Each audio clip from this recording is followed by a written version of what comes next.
हर हर महादेव। ओम शिवं नमस्तुभ्यम। ओम नमः शिवाय। दोस्तों, आप श्री शिव महापुराण के वायवी संहिता उत्तरार्ध का श्रवण कर रहे हैं। शिव तत्व वर्णन। उपमन्यु बोले, हे श्री कृष्ण, जिस प्रकार इंद्रजाल की माया जादूगर को भ्रमित नहीं करती बल्कि उसकी लीलाओं को देखकर वह आनंदित होता है, उसी प्रकार सृष्टि रचना का आधार रूप भगवान शिव सभी प्रकार के बंधनों से सदैव मुक्त रहते हैं। त्रिलोकीनाथ देवादिदेव शिव तो सब बंधनों से दूर हैं। उन्हें कोई भी माया, प्रकृति, बुद्धि और अहंकार नहीं बांध सकता। शिव तो परम ब्रह्म परमात्मा है। वे किसी वासना, मोह अथवा भोग के प्रभाव में नहीं आ सकते। बंधु अबंधु, नियंता, प्रेरक, पति, गुरु, त्राता, अधिक, समान, कांक्षित, अकांक्षित, जन्म मरण, विधि निषेध, मुक्ति, बंधन, कोई भी सर्वेश्वर की राह में आगे नहीं आ सकता। देवाधिदेव महादेव सारे संसार में व्याप्त हैं। सृष्टि से पूर्व शिव थे। सृष्टि रचना के बाद सृष्टि रूप भी शिव है और सृष्टि के खत्म होने के बाद भी शिव ही अवशिष्ट रहेंगे। यह ज्ञान ही समस्त दुखों को समाप्त करने वाला है। यही शिवोपासना और शिवाराधना का प्रतिफल है। सदाशिव के सच्चे स्वरूप को जिस प्राणी ने समझ लिया वह कभी मोह के वश में नहीं होता। हिरण्यबाहु भी शिव रूप से काल के अग्रभाग हैं। हृदय के मध्य में सर्वेश्वर शिव का ही वास है। जो भगवान शिव का परम भक्त है उसको संसार में हर मनोवांछित फल की प्राप्ति होती है। शिव शक्ति वर्णन। उपमन्यु बोले, हे श्री कृष्ण, परम ब्रह्म परमात्मा शक्तिशाली और विलक्षण वाले एक ही रूप है। सूर्य किरणों के समान ही उनकी कीर्ति देदीप्यमान है। इच्छा, ज्ञान और क्रिया रूप में उनकी अनेक शक्तियां विद्यमान हैं। इसी शक्ति के फलस्वरूप शिव पुरुष हुए और ज्ञानदायिनी आनंदमयी देवी पार्वती सूक्ष्म शक्ति कहलाई। प्रज्ञा, श्रुति, स्मृति रूपी शिव विद्या है। भगवान शिव ही वैद्य हैं। भगवान शिव की शक्ति विश्व को मोहने वाली और मुक्ति प्रदान करने वाली है। अपने हृदय में शिव शक्ति के स्वरूप का ध्यान करने वालों को परम शांति प्राप्त होती है। शिव शक्ति का तादात्म्य संबंध है। मुक्ति की कामना करने वालों के लिए ज्ञान एवं कर्मों की आवश्यकता नहीं है। मुक्ति तो भगवान शिव और देवी पार्वती के प्रसन्न होते ही प्राप्त हो जाती है। भगवान शिव के प्रसन्न होते ही मुक्ति सुलभ हो जाती है। भगवान शिव की भक्ति उन्हें प्रसन्न करती है। देवाधिदेव महादेव जी में भक्ति भावना रखने वाले जीवों को मुक्ति मिल जाती है। सांग और अनंग दोनों सेवा भक्ति कहलाती है। सर्वेश्वर शिव की ध्यान साधना करने से समस्त कामनाएं पूरी होती हैं। तप, कर्म, जप, ज्ञान, ध्यान और चांद्रायण व्रत तप है। परमेश्वर शिव का नाम जपने व चिंतन करने से भगवान शिव की कृपा प्राप्त होती है। शिव शास्त्रों में भी इस ज्ञान का वर्णन है। व्यासावतार। श्री कृष्ण बोले, हे महर्षि, अब आप वेदों का सार सुनाइए।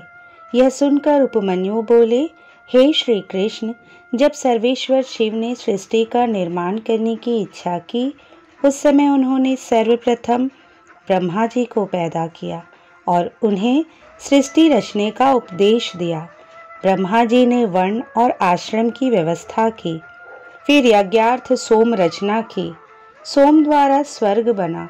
तत्पश्चात सूर्य, पृथ्वी, अनल, यज्ञ, विष्णु और इंद्र आदि देवता हाथ जोड़कर उनकी स्तुति करने लगे। परमात्मा ने जब देवताओं के ज्ञान का हरण कर लिया था तब सब देवता भगवान रुद्र से पूछने लगे कि आप कौन हैं। तब रुद्रदेव बोले, हे देवगण, मैं पुराण पुरुष, त्रिकाल बाधित, भूत भविष्य वर्तमान में रहने वाला हूँ। मैं ही सबका नियंता हूँ। यह कहकर रुद्रदेव अंतर्धान हो गए। देवता आश्चर्यचकित होकर देखने लगे। फिर सोम मंत्र से आराध्य भगवान शिव और देवी पार्वती की वे स्तुति करने लगे।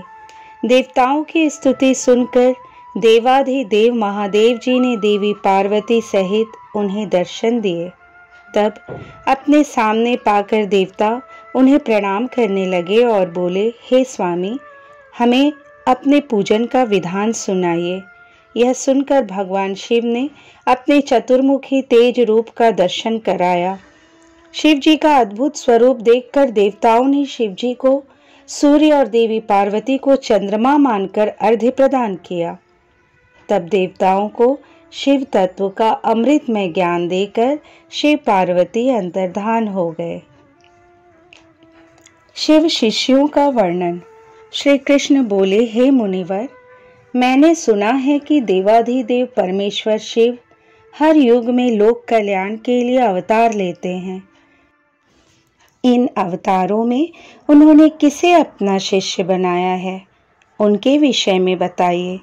तब मुनि उपमन्यु बोले, श्री कृष्ण जी, श्वेत, सुतार, मदन, सुहोत्र, कंगक लोगाक्षी, महामायावी जैगीषव्य, दधिवाह, ऋषभ मुनि, उग्र, अत्रि, सुपालक, गौतम, वेदशिरा मुनि, गोकर्ण, गुहावासी, शिखंडी, जटामाली, अट्टहास, दारुक, लांगुली, महाकाल, शूली, दंडी, मुंडीश, सहिष्णु, सोम शर्मा और नकुलीश्वर, ये वाराह कल्प के इस 7वें मनवंतर में युग क्रम से 28 योगाचार्य प्रकट हुए हैं।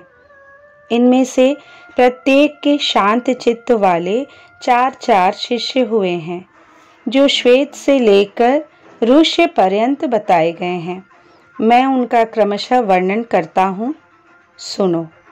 श्वेत, श्वेत शिख, श्वेताश्व, श्वेत लोहित, दुंदुभि, शतरूप, ऋचिक, केतुमान, विकोश, विकेश, विपाश, पापनाशन, सुमुख, दुर्मुख, दुर्गम, दुरतिक्रम, सनत कुमार, सनक, सनंदन, सनातन, सुधामा, विरजा, शंख, अंडज, सारस्वत, मेघ, मेघवाह, सुवाहक, कपिल, आसुरी, पंचशिख, वाष्कल, पराशर, गर्ग, भार्गव, अंगिरा, बलबंधु, निरामित्र, केतुश्रृंग, तपोधन, लंबोदर, लंब, लंबात्मा, लंबकेशक, सर्वज्ञ, समबुद्धि, साध्य, सिद्धि, सुधामा, कश्यप, वशिष्ठ, विरजा, अत्रि, उग्र, गुरुश्रेष्ठ, श्रवण, श्रविष्ठक, कुणि, कुणबाहु, कुशरीर, केनेत्रक, काश्यप, उशना, च्यवन, बृहस्पति, उतथ्य, वामदेव, महाकाल, महानिल, वाचः श्रवा, सुवीर, श्यावक, यतीश्वर, हिरण्याभ, कौशल्य, लोकाक्षी, कुथुमी, सुमंतु, जैमिनी, कुबंध, कुशंकधर, प्लक्ष, दार्भयाणी, केतुमान, गौतम, भल्लवी, मधुपिंग, श्वेतकेतु, उशिज, बृहदश्व, देवल, कवि, शालिहोत्र, सुवेश, युवनाश्व, शरद्वसु, छगल, कुंभकर्ण, कुंभ, प्रबाहुक, उल्लूक, विद्युत, शंबुक, आश्वलायन, अक्षपाद, कणाद, उलुक, वत्स, कुशिक, गर्ग, मित्रक और ऋष्य। ये योगाचार्य रूपी महेश्वर के शिष्य हैं। इनकी संख्या 112 है। ये सब के सब सिद्ध पाशुपात हैं। इनका शरीर भस्म से विभूषित रहता है। ये संपूर्ण शास्त्रों के तत्वज्ञ, वेद और वेदांगों के पारंगत विद्वान, शिवाश्रम में अनुरक्त, शिव ज्ञान परायण, सब प्रकार की आसक्तियों से मुक्त, एकमात्र भगवान शिव में ही मन को लगाए रखने वाले, संपूर्ण द्वंद्वों को सहने वाले, धीर, सर्वभूत हितकारी, सरल, कोमल, स्वस्थ, क्रोध शून्य और जितेंद्रिय होते हैं। रुद्राक्ष की माला ही इनका आभूषण है। उनके मस्तक त्रिपुंड से अंकित होते हैं। उनमें से कोई तो शिखा के रूप में ही जटा धारण करते हैं, किन्हीं के सारे केश ही जटा रूप होते हैं। कोई कोई ऐसे हैं जो जटा नहीं रखते हैं और कितने ही सदा माथा मुड़ाए रहते हैं। वे प्रायः फल मूल का आहार करते हैं, प्राणायाम साधन में तत्पर होते हैं। मैं शिव का हूँ, इस अभिमान से युक्त होते हैं, सदा शिव के ही चिंतन में लगे रहते हैं। वे अपनी कठोर साधना से संसार रूपी विष वृक्ष के अंकुर को मथ देते हैं।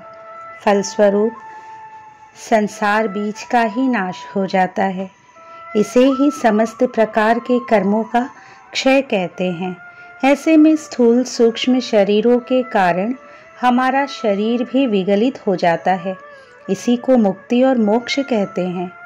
जो योगाचार्य इस स्थिति को प्राप्त हो जाते हैं, वे सदा परम धाम में जाने के लिए ही कटिबद्ध होते हैं। जो योगाचार्यों सहित इन शिष्यों को जान मान कर सदा शिव की आराधना करता है, वह शिव का सायुज्य प्राप्त कर लेता है। इसमें कोई अन्यथा विचार नहीं करना चाहिए। शिवोपासना निरूपण। श्री कृष्ण जी बोले, हे महर्षि, भगवान शिव से देवी पार्वती ने क्या प्रश्न किया और शिव जी ने उसका क्या उत्तर दिया। तब उपमन्यु बोले, हे श्री कृष्ण जी, एक दिन पार्वती जी ने भगवान शिव से पूछा, हे स्वामी, आप प्राणीजन पर किस प्रकार प्रसन्न होते हैं। तब शिव जी बोले, हे प्रिय, मुझे प्रसन्न करने का एकमात्र साधन श्रद्धा भक्ति है। मैं कर्म, जप, यज्ञ और समाधि से इतना प्रसन्न नहीं होता जितना भक्तिपूर्ण आराधना से। जिस भक्त के मन में श्रद्धा हो, वह मेरा दर्शन, स्पर्श, पूजन एवं मेरे साथ वार्तालाप भी कर लेता है। अतः जो मुझे अपने वश में करना चाहे, उसे पहले मेरे प्रति श्रद्धा करनी चाहिए।